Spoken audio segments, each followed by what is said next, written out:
Hello everyone, welcome back all of you. In today's session we are going to have discussion on electrical types of flow meters, and as I already mentioned in the previous section that we are going to discuss four types of electrical flow meters, one of which is going to be ultrasonic flow meter. Then we'll have the discussion on electromagnetic flow meter, then moving forward with turbine flow meter, and at the end we'll have a look of hot wire anemometer.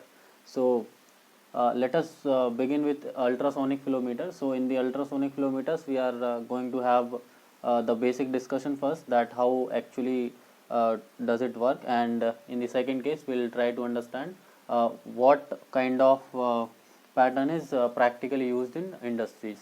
So I have written all the calculations before itself, so that while recording the session I does not write and does not extend the session, because writing is going to take the time again. So I'll try to explain. So in the case of ultrasonic flow meter, the concept is going to work on piezoelectric as well as reverse piezoelectric. So what is going to happen? The ultrasonic flow meter going to have two crystals. They are going to work as transmitter as well as receiver. So at one point of time, this particular I'll name it as 1 and I'll name it as 2. So for one moment, this crystal number 1 is going to work as a transmitter, and crystal number 2 is going to work as receiver. So our area of interest is velocity of fluid which is going to enter into the pipeline. So the velocity of fluid is always going to be in this direction, Vf. So in the first case, this crystal number 1 will be transmitter and crystal number 2 will be the receiver. So the transmitter, based on the piezoelectric effect, if we are applying the voltage to it, it is going to give us the vibration. So that we are going to call it as sonic vibration. So the velocity of sound in the I am assuming the fluid as water, so it is going to have velocity of sound in the fluid, because it is a mechanical wave, so it is going to have different velocities in different medium. For example, if it is air, it is going to have 330 meter per second, and in the case of water it is going to have 1000 meter per second. And whereas in the case of steel, as it is a mechanical wave, and if you are giving the medium to that, you are going to have higher velocity, so it will be 1800 meter per second. So in the first case, when the transmitter 1 is crystal 1 is working as transmitter and crystal 2 is working as a receiver, so we are going to call it as like supporting stream. So we have the velocity of sound in the direction of the flow. So they both the velocities are going to get added, and we are going to calculate the time for wave to travel from 1 to 2, and the distance is given as d between the crystals. So using the formula, time is equal to distance divided by velocity, and velocity is going to be the sum of sound plus fluid, because it is going to be called as supporting stream. So T1 will write as d1 divided by Vs plus Vf. And in the another case, point number 2, crystal number 2 is going to work as transmitter and crystal number 1 is going to work as receiver now. So in this case, the sound is going to travel in this particular direction. So we are going to have velocity of sound as Vs. So this is we are going to call it as opposing stream. So because fluid is anyway going to be in one direction only, so sound is going to travel in the opposite direction, and due to the opposing stream we are going to feel the velocity as velocity of sound minus velocity of flow. So we are going to get the another time t2. So based on the difference between the time t1, the time which is taking to travel from upstream to downstream, and in the another case from downstream to upstream, and then we'll try to calculate the difference between the times. And it is obvious that in the case of opposing stream, the t2, the time 2 is going to be more, because the sound is going to travel in the opposition of the flow, so it is going to take more time. So we are going to get time difference as t2 minus t1, and these two equation will just simply put t2 equal to d by vs minus vf and t1 equal to d by vs plus vf. And if you just simplify, you are going to get del t is equal to 2d vf divided by vs square minus vf square.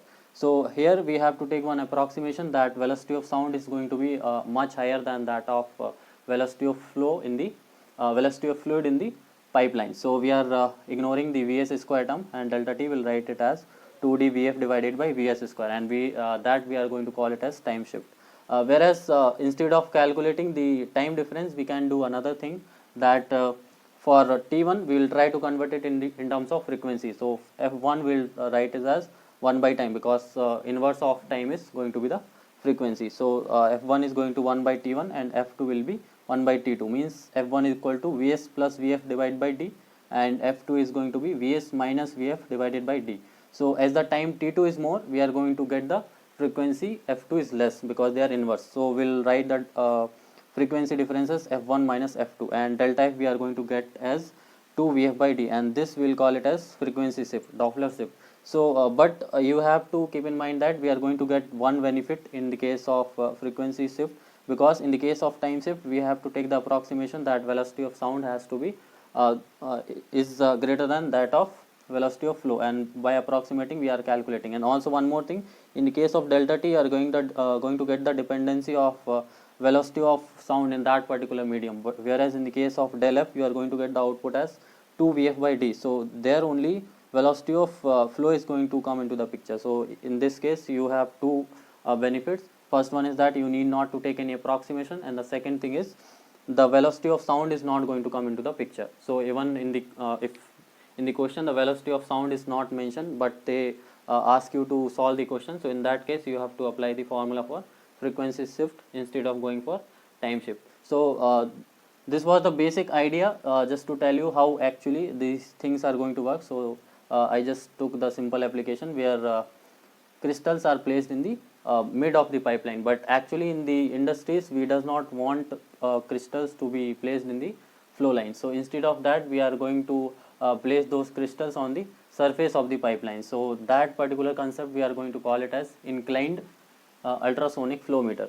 So what is happening, again the same situation, two crystals we have to take, crystal number 1 and crystal number 2, and at a time crystal number 1 when it is working as transmitter, crystal number 2 will work as receiver, and in the second case when crystal 2 is working as transmitter, crystal 1 will work as receiver. So in the first case I am assuming that crystal number 1 is the transmitter and crystal number 2 is the receiver. So we have the fluid coming in this particular direction, so we have the velocity of fluid as vf, and when crystal number 1 working as transmitter, it is going to transmit the wave in the upward direction. So we are going to have the velocity as vs in the upward direction, and the component of velocity of fluid vs cos theta in the direction of travel of the wave. So we are going to have vs plus vf cos theta, and that we can call it as something like supporting stream. And in the another case when crystal number 2 is working as a transmitter and crystal number 1 is working as a receiver, so we are going to have the sound waves traveling in the downward direction, and the velocity component of vf cos theta, again it is going to be same in the both the cases, only the direction of velocity of sound is going to be different. So in that case we'll write the time as d divided by vs minus vf cos theta. So everything is happening same, only if we are placing them on inclined position. So here we are going to get the components of velocity of fluid rather getting the direct vf. So all the calculation simplification is going to be same. Again delta t is going to be t1 minus t2, and we are going to get the expression as 2 d vf cos theta divided by vs square minus vf square. So there also we had to take the approximation that velocity of sound is going to be very higher, so we are going to ignore the vf square term. So here also we'll do the same, and you can clearly see that the expression is going to come same, 2 d vf cos theta by vs square, only cos theta term is going to get included over here. So this is going to be known as transit time flow meter. And in the another case we have another possibility that instead of taking the time difference we can take the differences of frequencies. So del f, again it is going to come as 2 vf by d, only if we are placing it on the inclined pattern we are going to get the cos theta terms. And again we have two advantages, that we not need to take any approximation in the case of frequency difference, and also we are not going to get any term of velocity of sound in the medium, because if for example here is water and we already know the velocity, but in case if there is any unknown fluid, if there is a fluid whose velocity is velocity of sound in that particular fluid is unknown, so in that case we are going to suffer if we make use of transit time difference. So that's the basic idea about transit time and Doppler, or we can call it frequency shift flow meter. So now we'll proceed further with electromagnetic flow meter. And now we'll discuss about the electromagnetic flow meter, and The electromagnetic flow meter is going to work on the principle of electromagnetism, and the law which we are going to make use of is Lorentz law. And before I proceed further with the construction of it, I would like to make it clear that the electromagnetic flow meter is going to work only for the conductive fluid. So the fluid which we wish to measure the flow of should be conductive one, so that it should have the charges in it. Then only we will be able to make use of electromagnetism. So what does electromagnetism say? If we have current carrying conductor placed in the magnetic field, so the fluid which is going to flow in the pipeline, that we are going to consider as the pipeline as the conductor, and the charges which is going to flow with the inside the pipeline, that we are going to consider as current. So the flow of charges is going to be the current. So the analogy we are trying to make use of. So if we are having the charges moving in this particular direction, and we have given the magnetic field from top to bottom, so I am assuming this is as a pipeline, and at the top there is north pole of the magnet, and at the bottom there is south pole of the magnet. So magnetic field are going to be in the downward direction, which has magnetic field strength as flux per unit area, and the velocity of flow particles are in this particular direction. And if we make use of Lorentz law, if we take our first finger in the direction of magnetic field, and if we have the second finger in the direction of flow, we have the force direction for the positive particles. So we are going to the positive particles are going to accumulate it on the left side of the electrode. So in the back side, the positive charges are going to be accumulated, and in the right side we are going to get the accumulation of negative charges. So I'll repeat it again. We have the flow of charges moving in this particular direction, and we have the magnetic field strength in the downward direction. So the charges are going to get separated in left side and right side. So on the left plate, left electrode, with the help of Lorentz law, we are going to get the charges as positive, and on the right plate we are going to get the charges as negative. So due to that, with the help of mounted electrodes, we will be able to get the output voltage E naught at 90 degrees. So it is going to be given as V, V and L. So V is going to be the magnetic field strength, Vf is going to be the velocity of flow, and L is going to be the active magnetic path, which is going to be simply the diameter of the pipeline. So more the strength of the magnet, we are going to get the more voltage output, and also more the velocity of flow, we are going to get the more voltage output. So we are going to fix the magnitude of magnetic field strength, whereas if the flow is either it is increasing or decreasing, based on that we are going to get the low voltage or higher voltage at the output. And anyway, the diameter of pipe is also going to be constant, so we can get the flow output as Q is equal to AB. So this is the basic simple principle. We just need to make use of one particular formula. E naught is going to be V, V and L. L is nothing but diameter. So that's the simple idea about electromagnetic flow meter. And the third one is turbine flow meter. This we already had discussed in the case of inductive sensors, how we are making use of variable reluctance principle.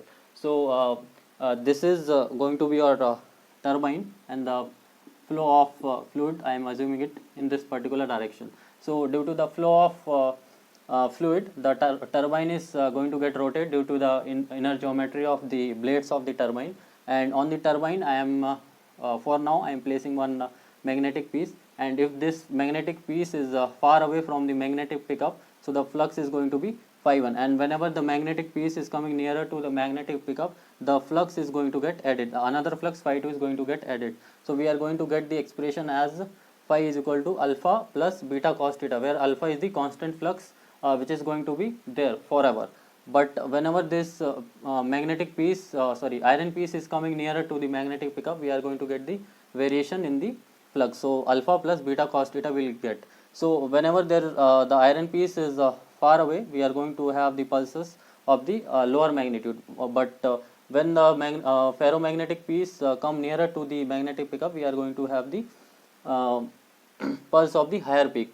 So based on that, we are going to calculate the back EMF as minus of d phi by dt, rate of change of flux with respect to time. So we have equation for phi as alpha plus beta cos theta. So d theta by dt, first will because the phi is in terms of theta, so we'll write it as d phi by d theta, and then d theta by dt. So d theta is and dta gets cancelled, so it is nothing but d phi by dt only.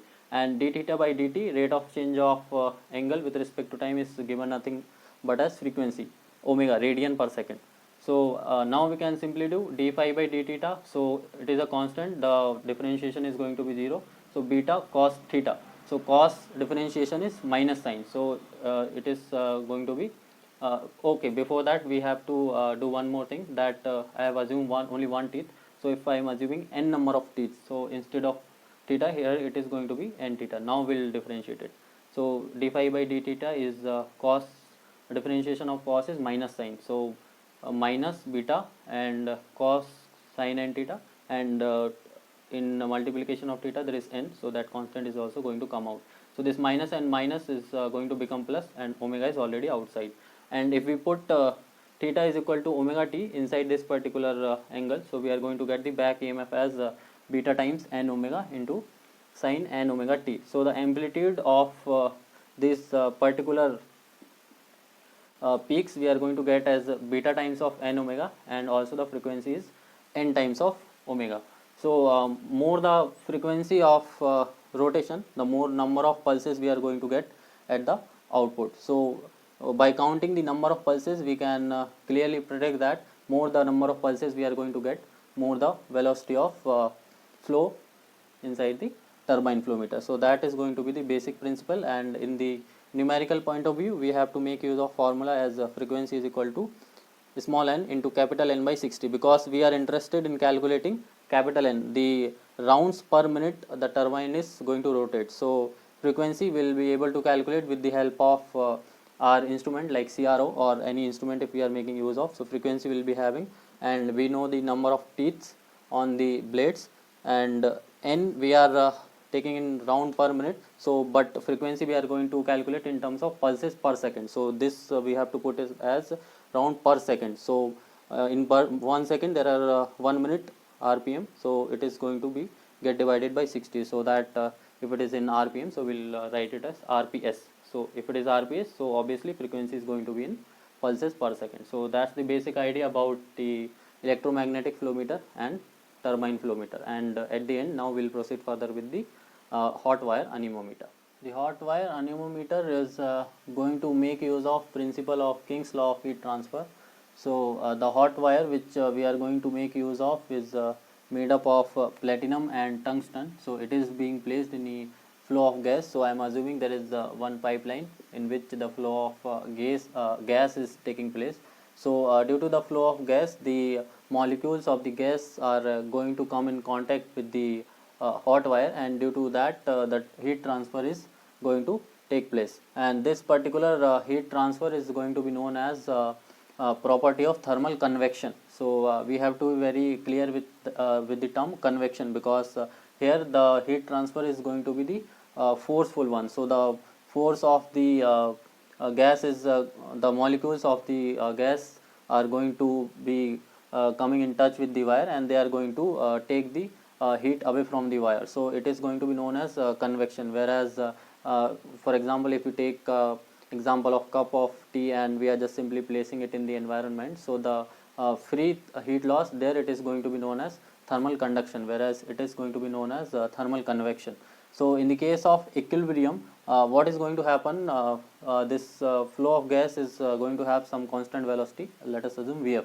So on that particular velocity, the heat loss by the wire is going to be heat transferred to the gas. So whatever field the wire is heat the wire is losing, so that heat is going to be transferred to the gas. So the heat transferred to the gas can be written as King's law of heat transfer as H into A and the temperature difference. So the temperature of the wire and how much it is different from the temperature of the gas. So due to that temperature difference only we are going to feel the thermal convection. So this H is given as convective heat transfer coefficient, and that is again expanded as K1 plus K2 root of Vf. V is the flow velocity of the gas.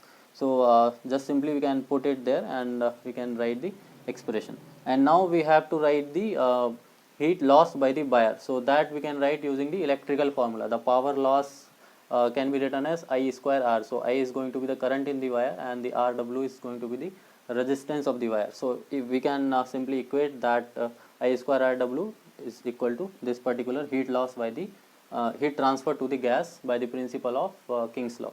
So if we just simply equate it, and by simplifying it, because EW is going to be IR, the voltage equal to IR. So instead of writing in terms of I and R, we are going to write in terms of EW.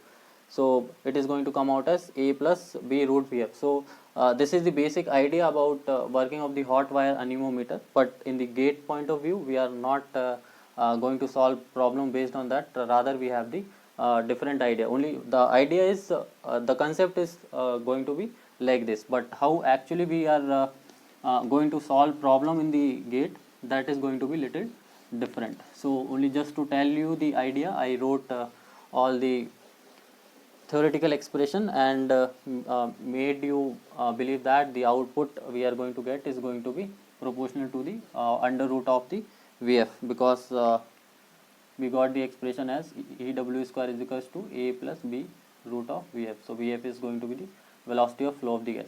Whereas in the case of gate point of view, we are going to feel it in some different manner. So we are going to have the resistance of the wire, and we are going to flow the constant current IW inside the wire, and this particular resistance we are going to take in one arm of Wheatstone bridge, and we will take another resistance RW, and here also RW and RW. So whenever there is no flow of the gas, the resistance of the wire is taken as RW. So in the beginning, as I already mentioned, in the case of Wheatstone bridge, whenever there is no parameter, we have to take the all the resistance equal, and then whenever the gas starts flowing, the changes in the resistance of the wire are going to take place, and due to that we are going to get some deflection in the output of the bridge output. So the quarter bridge output is going to come out as Vs by 4 into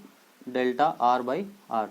So the changes in the resistance due to the flow is going to occur, and that can be detected with the help of Wheatstone bridge. So this kind of question can come in the gate point of view, that this much amount of change is taken place. So what exactly we can extract from it. And at the end, let us summarize whatever we have discussed in the case of electrical flow meters. We had a look of 4 types of electrical flow meters, one of which was ultrasonic flow meter, which is going to work on the principle of reverse piezoelectric, because piezoelectric effect says if you apply the force on it, the crystal is going to give you the voltage output, whereas in this case we are going to make use of reverse piezoelectric effect. There we are going to apply the voltage, and we are going to get the vibrations out of it. So based on that, we had two types of ultrasonic flow meter: transit time difference and Doppler shift. So what is happening in transit time, how we have to identify that which particular formula I have to use for that. If the velocity of sound in the fluid is given, then you have to make use of transit time difference. If there is no talking about the velocity of sound in that particular medium, we have to make use of Doppler shift formula. And in the second case, we had a look of electromagnetic flow meter, which is going to work on the Lorentz law, and the output is going to come as E naught equal to VBD. And I think I made one mistake while explaining this particular Lorentz law. So I was holding my hand wrongly. So the correct convention is you have to take the first finger in the direction of magnetic field and second finger in the direction of flow, and the direction of thumb is going to give the direction of positive particle. So the diagram I think I made correct only there, only I was holding my hand wrongly. So I said the positive charge is going to accumulate at the back side and the negative charge this side, but actually the positive charges using this convention are going to be accumulated at this particular side, and at the back side negative charges will be there. So really sorry for that, you please correct yourself. And in the third case, turbine flow meter, it is going to work on the concept of variable reluctance, and by calculating the frequency, the number of pulses per second we are getting, we can predict the number of rounds per unit, number of rounds per second or round per minute. We have the convention by dividing the RPM by 60, we can get it as RPS. And at the final case, we had a look of hot wire anemometer, which works on the King's law of heat transfer, and also it is given as thermal convection. So the idea I have explained, but actually from gate point of view we make use of changes in the resistance, and based on that we try to predict how much output in the voltage output we are going to get. So that's the complete idea about electrical flow meter. Still, if you have any doubt, you can ask in the comment section. Thank you.